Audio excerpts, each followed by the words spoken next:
இவ சம்வர்த்தௌ வா கர்த்த பிரதிபத்தையே ஜகதப்பிதரௌ வந்தே பார்வதி பரமேஸ்வரௌ. ஓம் நமச்சிவாய. மேன்மைகள் சைவ நீதி விளங்குக உலகமெல்லாம். நோயற்ற வாழ்வே குறைவற்ற செல்வம்.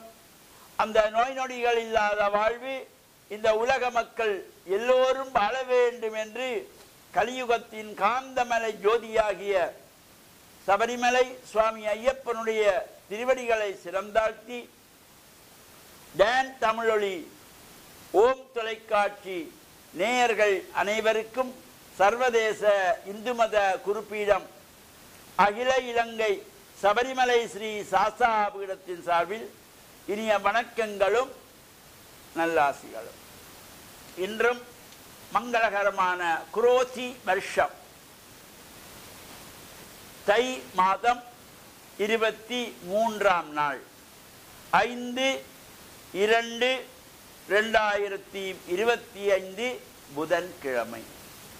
இன்று மலர்ந்திருக்கின்ற இன்றைய பொழுதும் நம் எல்லோருடைய வாழ்விலும் எல்லா விதமான சிறப்புகளும் வெற்றிகளும் கிடைக்க வேண்டும் என்று இறைவனை பிரார்த்தித்து இன்று புத வாரம் என்கின்ற அற்புதமான புதன்கிழமை. இந்த பொன் கிடைத்தாலும் புதன் கிடைக்காதுன்னு சொல்வார்கள். சுபகாரியங்கள் செய்வதற்கு, ஒரு திருமணத்தை நடத்துவதற்கு, ஒரு கிரகப்பிரவேசம் என்கின்ற புதுமனை புகுவிழா செய்வதற்கு, ஆலயத்திலே ஒரு கும்பாபிஷேகம் செய்வதற்கு இந்த புதன்கிழமை கிடைத்தால் அதை போல ஒரு அற்புதமான நாள் வேறு எதுவுமே கிடையாது. ஆனால் அந்த நாள், நட்சத்திரம், திதி, வாரம், யோகம், கரணங்கள் எல்லாம் சேர்ந்து வருகின்ற பொழுது இந்த வாரமும் புதன்கிழமையும் அமைந்தால் சிறப்பு. அவ்வாறு அமைவது மிகவும் குறைவாக இருக்கும். அவ்வாறு அமைந்தால் சிறப்பு. அவ்வாறான இந்த புதவாரம் என்கின்ற புதன்கிழமையிலே நாமும் இவ்வாறு சிறப்பான நாளிலே இறை வழிபாடுகளையும் செய்து, இஷ்ட தெய்வங்கள் குல தெய்வங்களையும் வழிபாடுகள் செய்து இறை பிரார்த்தனைகள் செய்வதோடு, இந்த தை பிறந்தால் வழி பிறக்கும் என்கின்ற வகையிலே தை மாதம் மலர்ந்து இன்று 23 நாளாகிறது. சுபகாரியங்கள், சுப முகூர்த்தங்கள் இவையெல்லாம் செய்து கொண்டிருப்பார்கள்.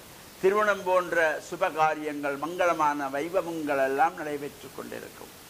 அவ்வாறான இந்த மங்கள வைபவங்களை எல்லாம் நாம் செய்கின்ற பொழுது, பொதுவாக ஒரு திருமணம் என்று எடுக்கின்ற பொழுது அல்லது ஒரு நிச்சயதார்த்தம் செய்வதற்கு நாம் ஆயத்தப்படுத்துகின்ற பொழுது, அல்லது ஒரு கிரக பிரவேசம், புதுமனை புகுவிழா, வீடு குடிபூரல் செய்வதற்கு நாம் நாள் பார்ப்பதற்கென்று சோதரிடத்திலே செல்வார்கள். பலர் ஆலயங்களிலே குருமானத்திலே செல்வார்கள். சென்றது இவர்கள் சொல்லுகின்ற முதல் விஷயம் என்னவென்றால், ஒரு லீவு நாளாக பாருங்கள், சனி ஞாயிறு வர்ற மாதிரி பாருங்கள் என்றுதான் கேட்பார்களே தவிர, நல்ல முகூர்த்தமாக எங்களுடைய நட்சத்திரத்துக்கு ஏற்றதாக, என்னுடைய மனைவியுடைய நட்சத்திரம், என்னுடைய பிள்ளைகளுடைய நட்சத்திரங்களுக்கு ஏற்றதாக ஒரு நாள் பாருங்கள் என்று யாரும் சொல்றது கிடையாது. சனி ஞாயிறுல ஒரு விடுமுறை நாளாக நாள் பாருங்கள் என்று எடுத்த எடுப்பிலேயே சொல்லிவிடுவார்கள். இது தவறு. நமது வசதிக்காக, நம்முடைய உறவுகள் கலந்து கொள்ள வேண்டும் என்பதற்காக மட்டும் நாம் இந்த காரியங்கள் செய்வதல்ல. நல்ல நாளிலே, நல்ல திதியிலே, நல்ல நட்சத்திரத்திலே, நல்ல யோகத்திலே, நல்ல கரணம் நிறைகின்ற பொழுதுதான் அந்த சுபகாரியம் செய்கின்ற பொழுது நல்லதாக இருக்கும். அவ்வாறு நாம் இந்த ஒரு சுபகாரியங்களுக்கு செய்கின்ற பொழுது திதி, வாரம், நட்சத்திரம், யோகம், கரணம் எல்லாம் சேர்ந்து நாளாக அமைய வேண்டும் என்று பார்க்க வேண்டுமே தவிர, ஒரு திருமணம் என்றால் பொண்ணுக்கு மாப்பிள்ளைக்கு ஏதுவாக அமைகின்றதா என்று பார்க்க வேண்டுமே தவிர, எங்களுடைய பெரியப்பா வர வேண்டும் வெளிநாட்டிலிருந்து, சித்தப்பா வர வேண்டும் வெளிநாட்டிலிருந்து, உறவுகள் வர வேண்டும், விடுமுறை நாள் என்றால் அவர்கள் வந்து நின்று போறதுக்கு வசதி என்று வசதி பார்த்து சனிக்கிழமையிலே மூர்த்தம் பாருங்கள், ஞாயிற்றுக்கிழமையிலே மூர்த்தம் பாருங்கள் என்று கேட்காதீர்கள்.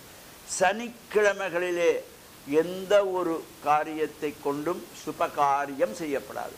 சனிக்கிழமையிலே திருமணங்கள் செய்யவே கூடாது. சனிக்கிழமையிலே கும்பாபிஷேகம் பண்ணவே கூடாது. இந்த சனிக்கிழமையிலே வீடு குடிபோல் செய்யவே கூடாது. இதை ஒவ்வொருவரும் மனதிலே நீங்கள் திடமாக இதனை ஏற்றிக்கொள்ள வேண்டும். உறுதியாக இவற்றை நீங்கள் உங்களுடைய மனச்சாட்சி உங்களுக்கு இருக்கின்ற பொழுது நிச்சயமாக இதை உணர்ந்து செய்ய வேண்டும். சனிக்கிழமையில் திருமணங்கள் செய்யக்கூடாது, குடிபுறல் செய்யப்படாது, கும்பாபிஷேகம் செய்யப்படாது.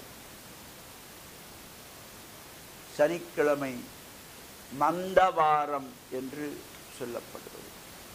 அன்று எண்ணெய் ஸ்நானம், எண்ணெயை வைத்து உச்சந்தலையிலிருந்து உள்ளங்கால் வரையிலே எண்ணெய் பூசி ஸ்நானம் செய்ய சொன்னார்கள். அதனாலே தான் தமிழ் மூதாட்டி அவ்வை கூட சனி நீராடு என்று அழகாக சொன்னார். எனவே இந்த சனிக்கிழமைகளிலே நாம் இவ்வாறு பிரார்த்தனைகளையும் செய்து இறையருளை பெறுவதோடு இந்த தை மாதத்திலே நடக்கின்ற சுப காரியங்களையும் சுப நாட்களிலே நாம் செய்து இறையருளையும் பெற்று மண்ணில் நல்ல வண்ணம் வாழ டான் தமிழொலி ஓம் தொலைக்காட்சி நேயர்கள் அனைவருக்கும் சர்வதேச இந்து மத குருபீடம் அகில இலங்கை சபரிமலை ஸ்ரீ சாஸ்தாபுரத்தின் சார்பில் நல்ல ஆசிகளை கூறிக்கொள்வதில் மனமகிழ்வு கொள்கிறோம். சர்வே ஜனாகாம் சிகினோ பவந்து சமஸ்தசன் மங்களானி சன் சுபம்.